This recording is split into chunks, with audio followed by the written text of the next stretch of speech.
Um, Good evening, everyone. Good evening.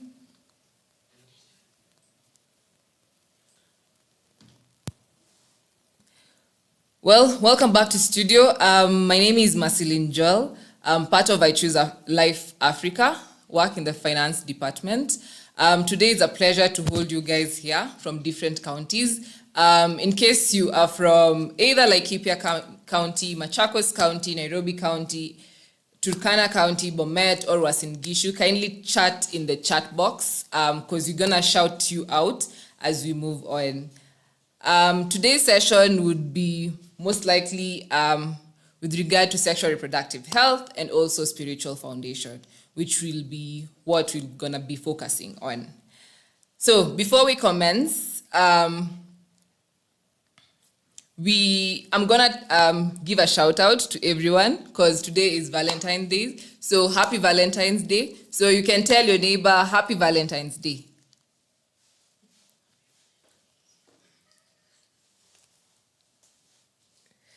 Nice. I can see Team Laikipia logged in and locked, and Team Turkana. I can't see anyone from Uasin Gishu County. Or even Bomet. Anyone in the chat box?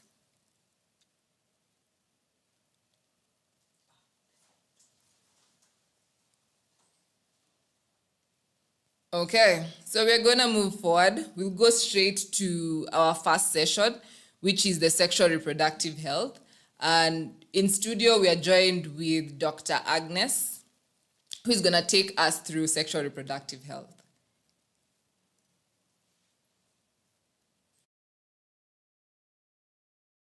Everyone, my name is Agnes, as you've been told. I'm the facility in charge of Kibera DO. I've specialized in reproductive health, sexual reproductive health.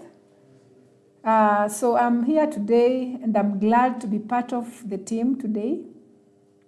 So I've invited all of you to be in the session. So feel free, you are going to interact, you are going to discuss issues pertaining sexual transmitted infection, including HIV and AIDS. So we are going to discuss about several sexual transmitted diseases. So I just wanted you to imagine you are going out today on a date, and then you never know what you're going to get there. You may get infected with STIs like syphilis. So what you're saying is that you really need to have a plan where, yes, you'll go out, you'll meet whoever you're going to meet, but you're going to come out safe, meaning you're going to protect yourself. Yeah, so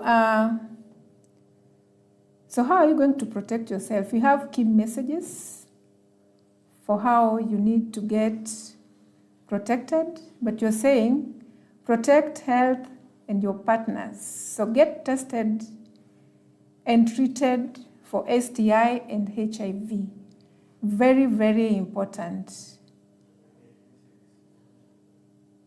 So you're going to choose a safer sexual behavior for you to be free of this.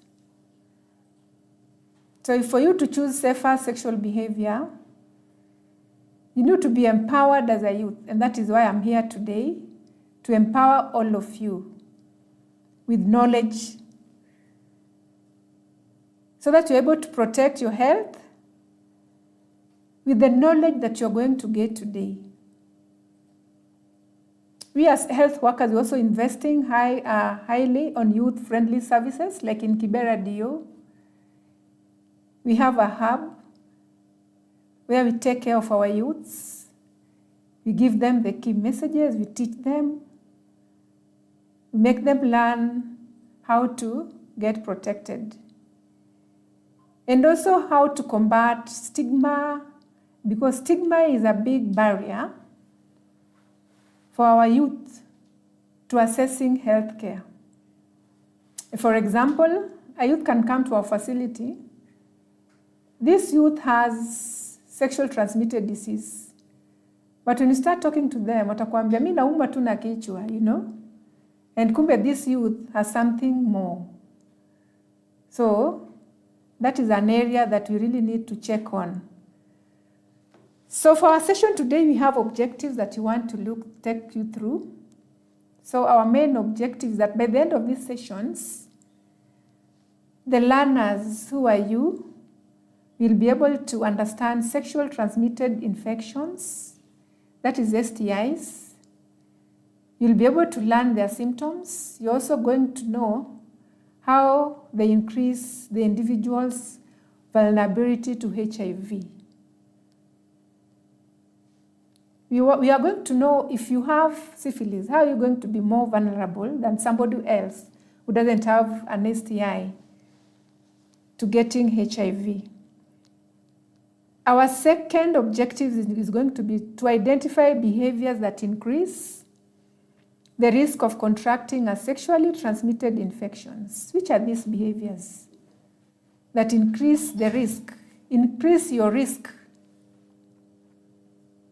of getting sexually transmitted diseases, and the resources available for testing and treatment?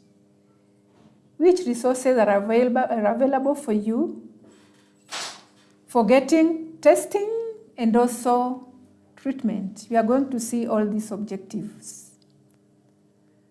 So we have some of the STDs we have. We have gonorrhea, we have chancroid, we have herpes zoster, we have chlamydia, and we have syphilis.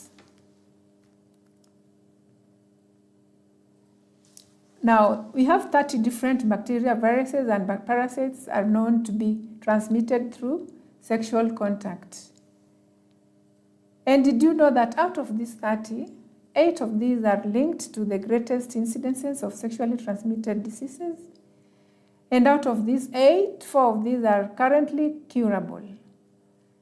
And these are, for example, syphilis, gonorrhea, chlamydia, and trichomoniasis. And out of these, we have 4, which are viral infections and are incurable. We have things like hepatitis B, herpes simplex virus, HIV, and also human papilloma virus.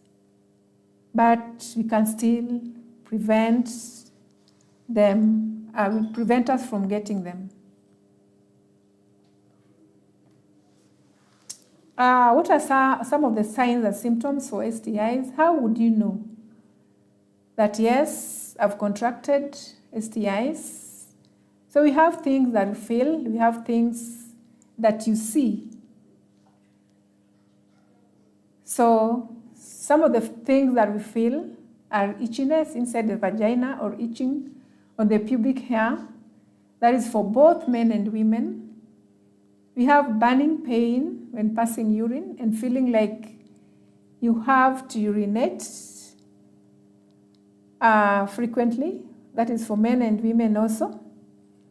Pain in the womb, the lower part of the abdomen, sometimes with fever. We have pain when having sex.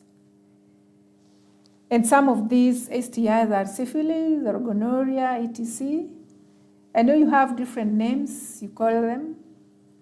Wengine wanasema kuchomeka, wengine wanasema dafrao, some call them radi, wengine wanaita moto, and all those names that we call them. Now, what are some of the signs and symptoms? What are you able to see with your naked eyes? A sore on the penis or the vagina, or opening of the vagina, or any part of the body nearby. Or when you see pus coming from your penis, you should know there's something wrong. Seeing brown insects slowly moving in your pubic. Hair and small white eggs on hair. Those are pubic lice. This is also part of the STIs. Sometimes you can check end of your penis are being red. Small cauliflower-like growths or near the genitals. This is for either both men or women. We have swollen glands at the top of the legs, or men and women. We'll see this in our pictures as we move on. But you can also have heavy and smelly discharge on a woman panties. So this one will be able to tell you that something is not right. So we are just going to watch some of the pictures.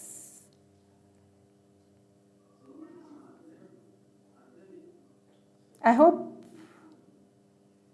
you can see the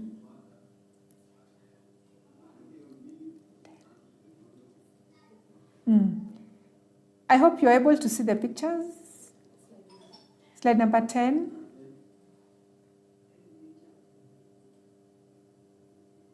Yeah, I hope you're all there.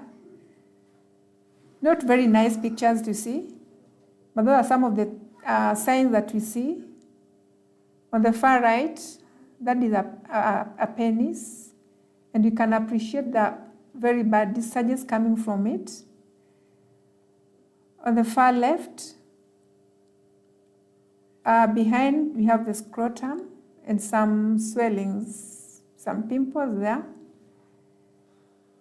And you also have a vagina just right down. So these are some of the pictures. So when you see this, you know something is not very right and I really need to see a doctor. Yeah, so for the discharge, this is more of gonorrhea. And somebody needs to be tested. And for these other ones, could be some signs of discharges from the vagina also. Things like trichomonas, they can look like this.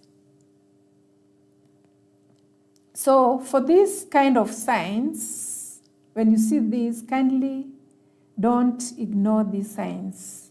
Go to your nearest health center and be tested and treated. Because if you don't do that, they can complicate further and you can really not get well. So you should do this in time.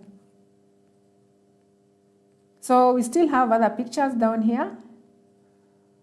Slide number 11, are we all there? Yes. So we have some ulcers on the scrotum. On the far left, far right, we have, that is a female organ with some swelling in the inguinal. Just below, we have the penis with some chancroid, a sign of syphilis. And we also have some swelling that indicates sexually transmitted disease. I hope you have appreciated the pictures. Kindly don't ignore any sign. Visit your nearest health center and be checked and be treated.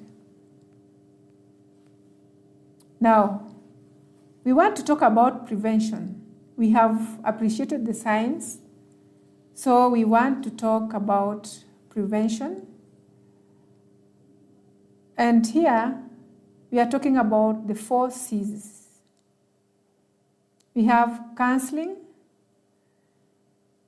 on prevention. We have counseling also when maybe you get ill, you need to finish your drugs. We also have the other C, the second C, we have contact tracing for the partner. If you're infected with an STI, kindly ensure that you take your partner to the health center so that he or she also gets treated, and you get treated at the same time. before you embark now to your sexual activities. Because if you're treated alone, then you go back and have sex with your partner, it means you're going to get some other new infection. So liaise with your partner so that the partner also gets treated. Our third C is use of condom. Condom promotion. And for the condom promotion, you don't just use of condom. We have proper use of condom, and I'll show you how. I have my dummy here of a penis. And I have my condom. I have both male and female condoms here with me. So I want to demonstrate for you how to use proper use of condom, because sometimes we use condom in a way that they don't assist us. So I'll start with the male condom. This is our penis dummy. I hope you're able to see. And these are our condoms. So when you are ready for the act, before the act, ensure you have a condom with you. Make sure you check your condom for the expiry date. Check the condom if it has not been torn. Yeah, mine is expiring in 2027, so you can still use it. So when you have your condom with you, you have checked the date, and you're ready.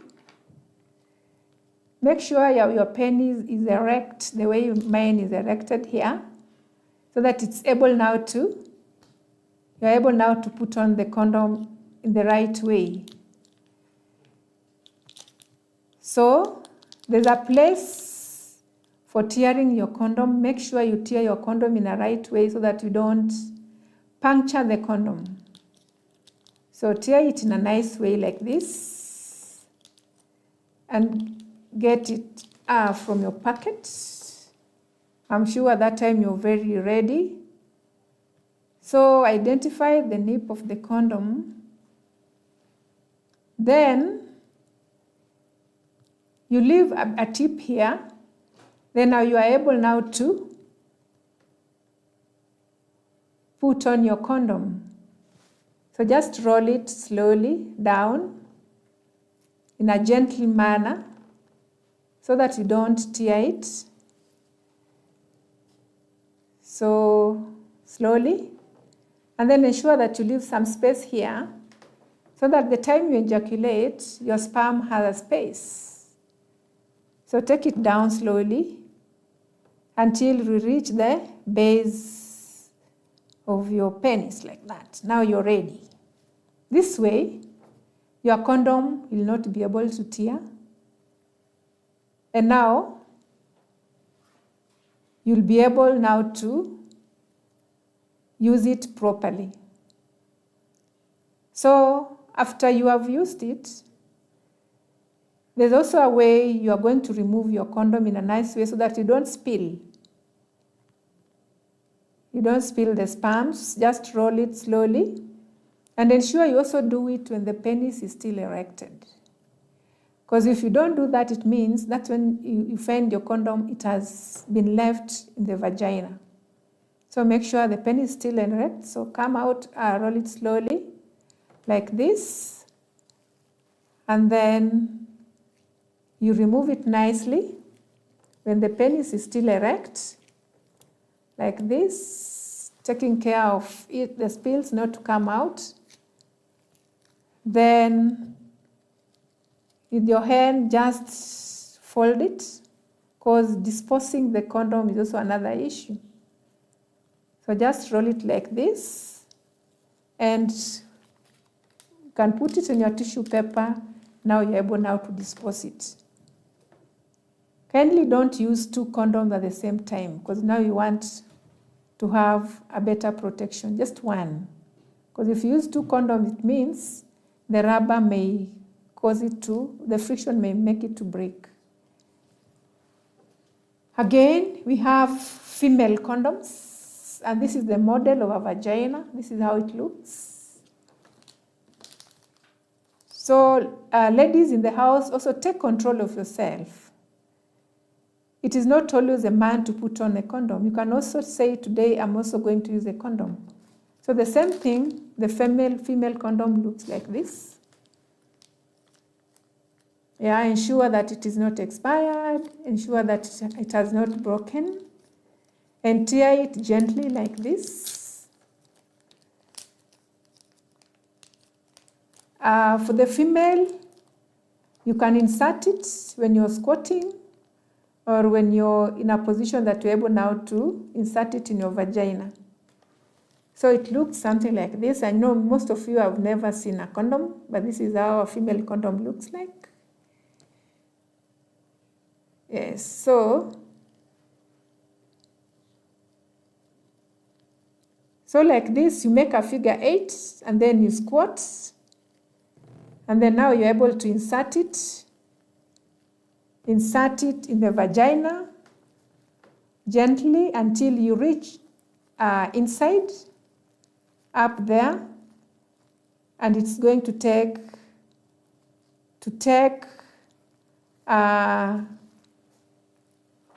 shape in your vagina. And then now you're ready to have sex. Yes. So you're ready to have sex. Just make a figure 8, then insert it. But this is a model, you can't insert it. But just make a figure 8, insert it, and then now you're able to have sex. And that is now proper use of the condom.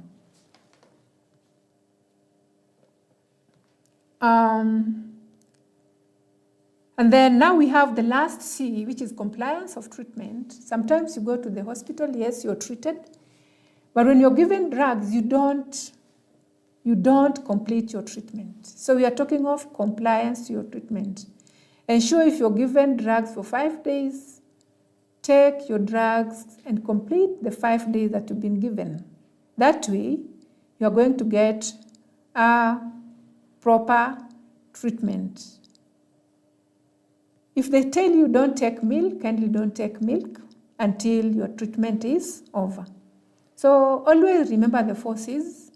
We have counseling, we have contact tracing for your partner, we have condom use and proper condom use, and then we have compliance to the treatment.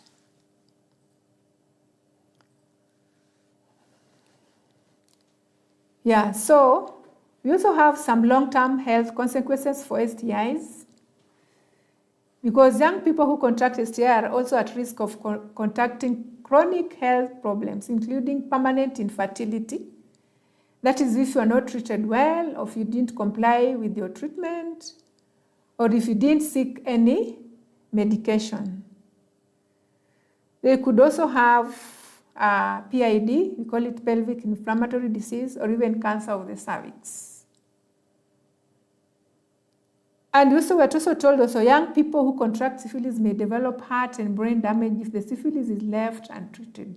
So it is very, very important that when you get any sign, kindly seek for treatment so that we avoid complications.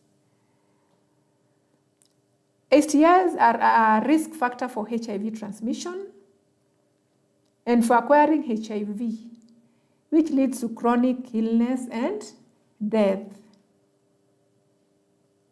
And that is why currently we are doing triple approach, the triple threat, that is treatment of STIs, you're also managing early pregnancy, and you also are managing gender-based violence, because STIs are one of the factors for HIV transmission. And I hope you all know that, and we'll see this one later, that the majority of the new infections are from the young and adolescent youth.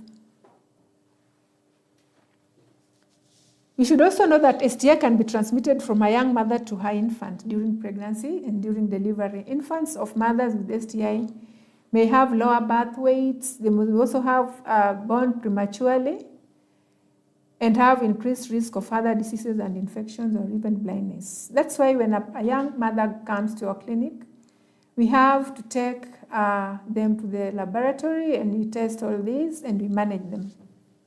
So they can also be transmitted from the mother to the baby. So with that, we want to go to the breakout sessions. And I think I'll give you 5 minutes. So I think we can break out. Thank you.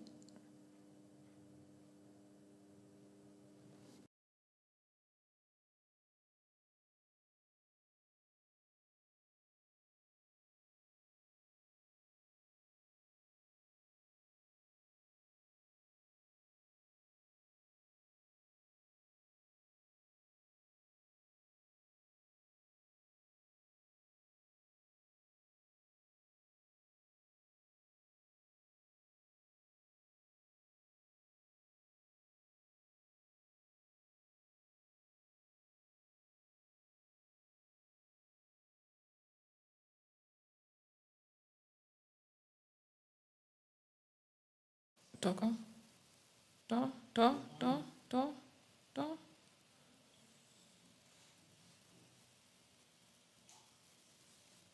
Toa hiyo video.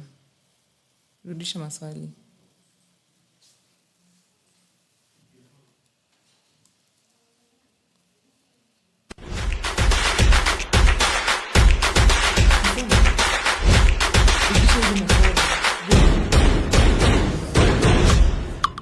Nilikuwa naandika.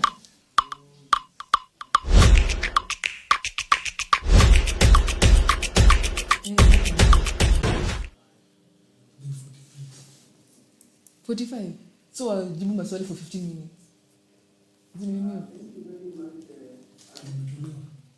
How do S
back to this breakout session, and I would like everyone in your different universities to get to discuss these 3 questions. And as you discuss, ensure that you comment in the different social media handles that you're having, that is the Facebook, YouTube, so that all the comments that are shared there, we can be able to share on live here. So, and also in this interaction that you are having, we are gonna grade the universities, and at the end of it all, one of the university will run away with Valentine gifts. Okay, so the first interactive question is about how do STIs increase the risk of HIV infection and transmission? And then the second question is what life skills are necessary to prevent and treat STIs? And then the third question is around what are some of the challenges to healthy sexual behaviors that you face so far?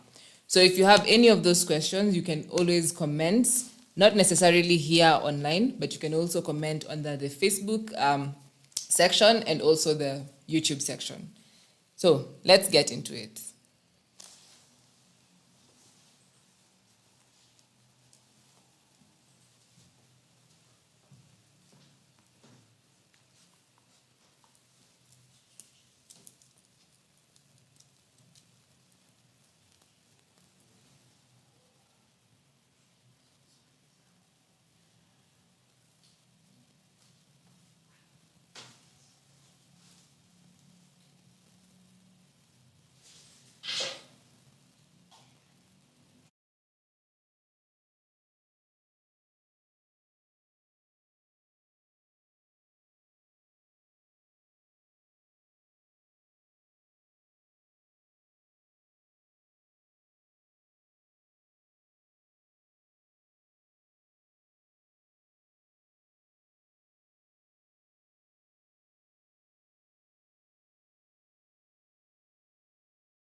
Let them start presenting.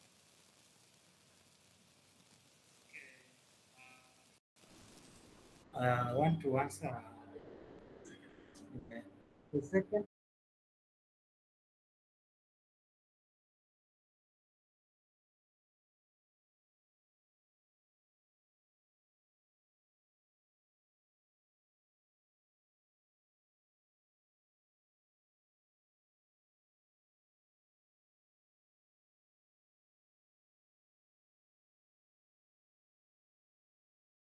The risk of HIV infection and transmission. So the first one is increased inflammation and immune cell activation, whereby you find that STIs trigger an immune response, increasing the number of cells.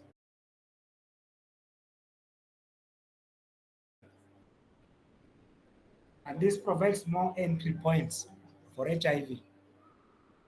Another one, uh, higher viral load in HIV positive individuals, whereby you find that STS can cause more HIV to be present in genital fluids, increasing the chances of transferring the virus to a partner during unprotected sex.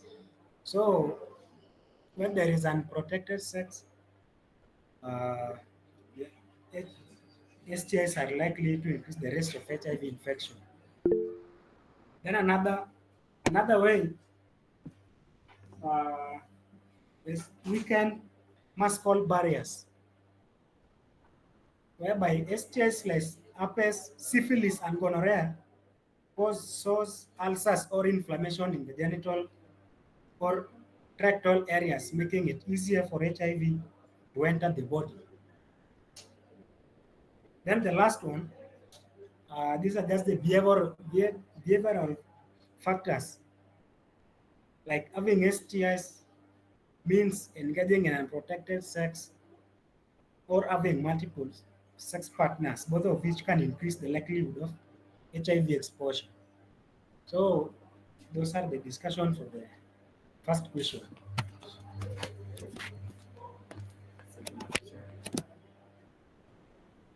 Okay. Those are quite amazing insights. Ali, I can see that you're raising up your hand.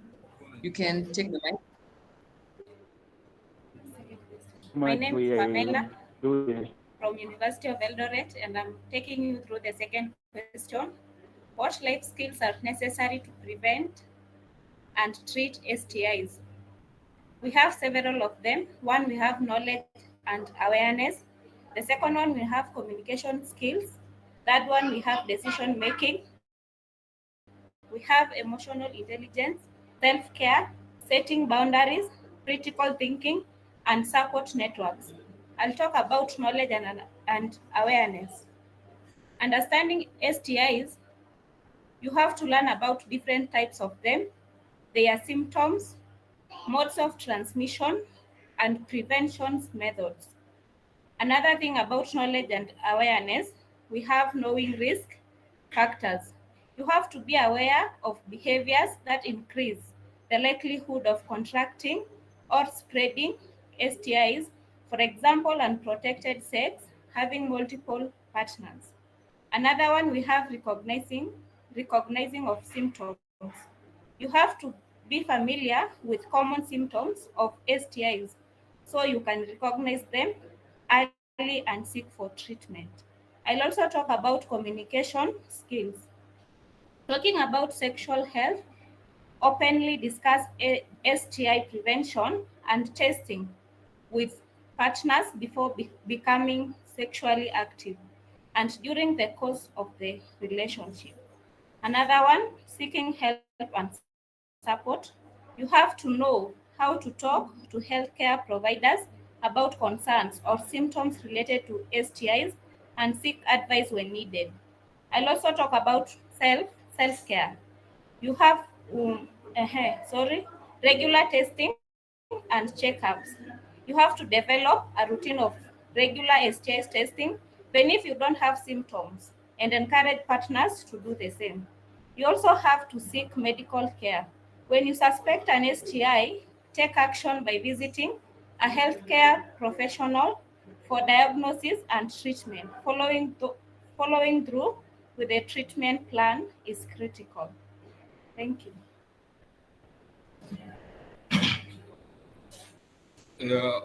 Me Samuel Mogolusia, a student from University of Eldoret. I'll be taking you through question 3, challenges to a healthy sexual behavior.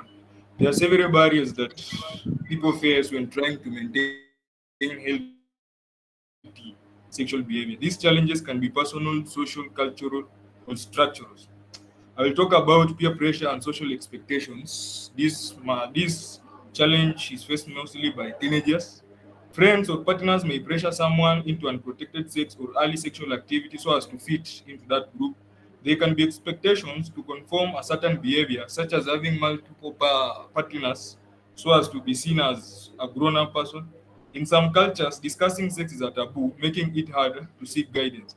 Example of this is a teenager might feel pressure to have sex to fit in with friends, even if not ready. Two, I might talk about lack of access to sexual health services. Many people lack easy access to STI testing, treatment, and contraceptions. Healthy services might be too expensive or far or unavailable to some teenagers.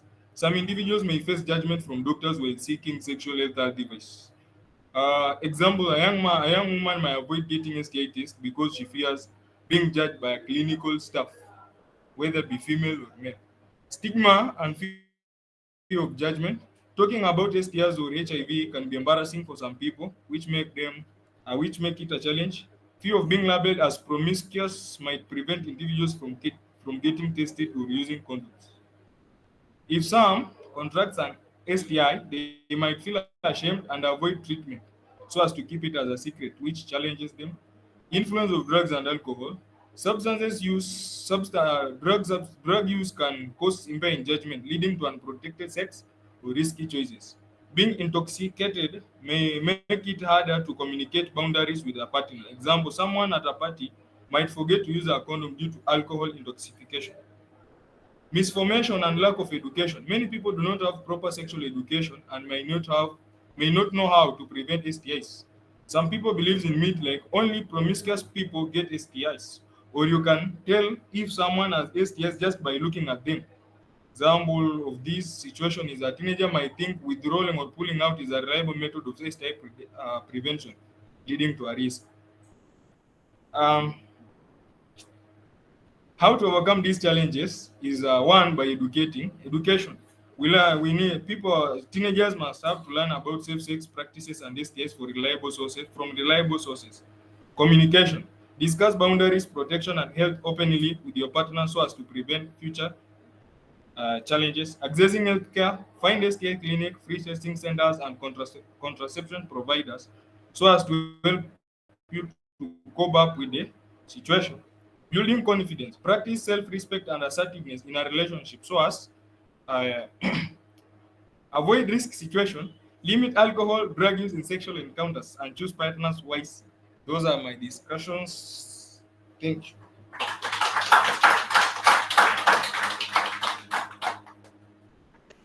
Thank you, Team Wasingishu. The others, Machakos University. I can only.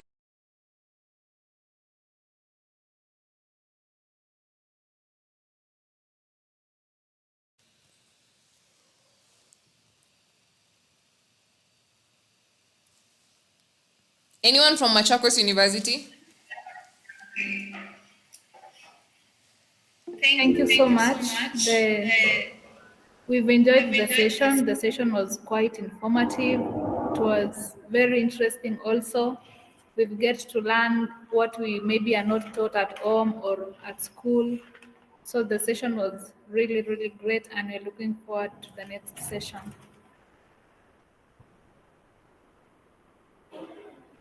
Okay, that was nice. Anyone from Turkana University to give a comment on the questions or about the session?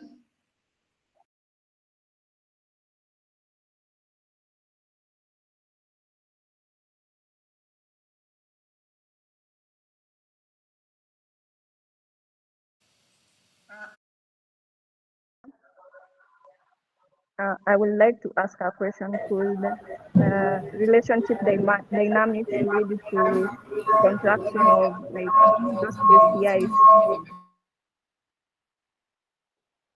I hope you're hearing me. Could relationship dynamics lead to contraction of STIs and HIV?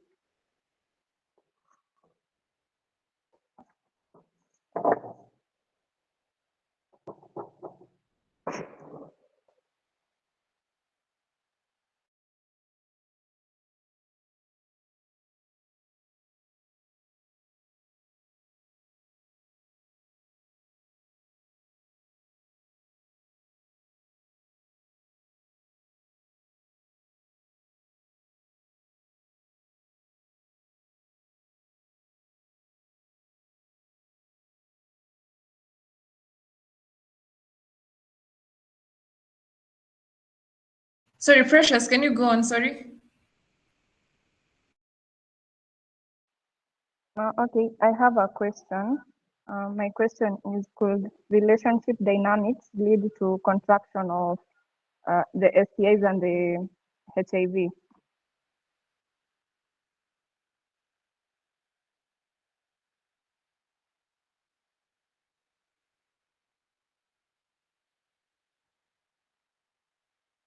Well, from my point of view, I wouldn't say it's a yes, because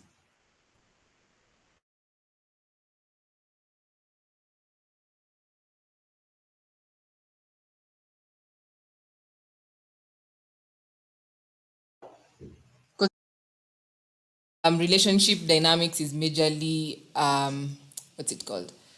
It's more of the changes, or rather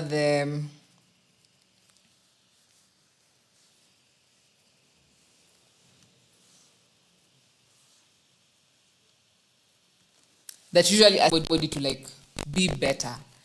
So, but anyone who has a comment on the same can chip in. But from my point of view, is relationship dynamics do not make somebody to contract HIV, unless you can make us view it from your point of view.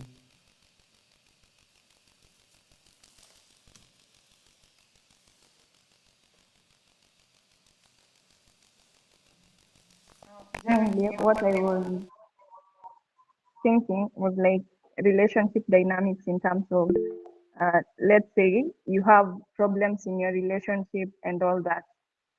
Will that lead to you contracting HIV? Like if you're not open with your partner and all that.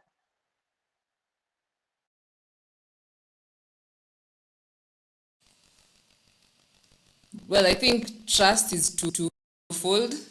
So if I cannot be able to trust you, then in case that you're contacting, or rather you're doing anything that is sexually engaged, just ensure that you use your condom and protect yourself always, because you cannot trust it just anyone. Yeah.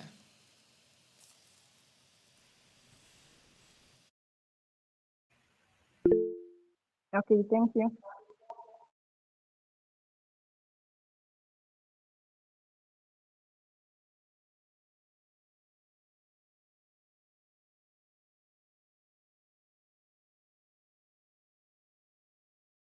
Okay, so I think we can end here for the session. Okay, with Ian as the last one. Ian, you can go on, and then we can wrap up with you.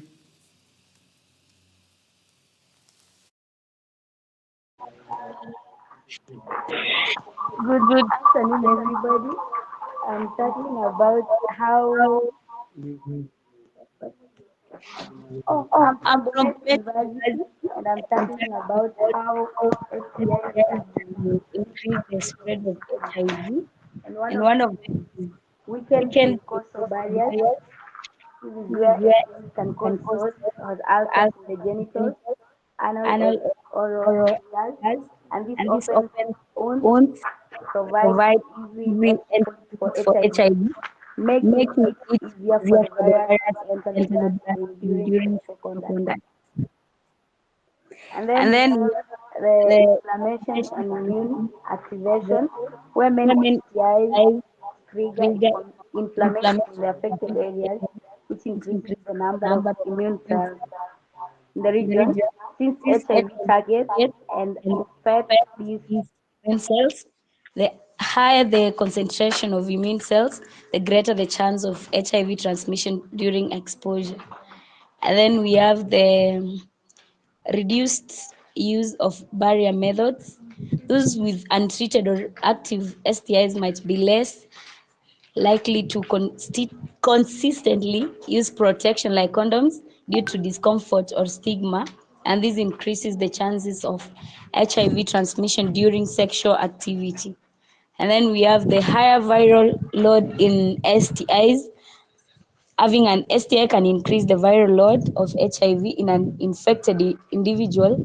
This means that a person with both HIV and an STI may have more HIV in their body, making them more infectious and increasing the likelihood of spreading HIV to others.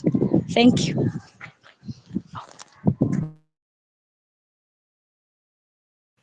Okay, thank you everyone for sexual reproductive health.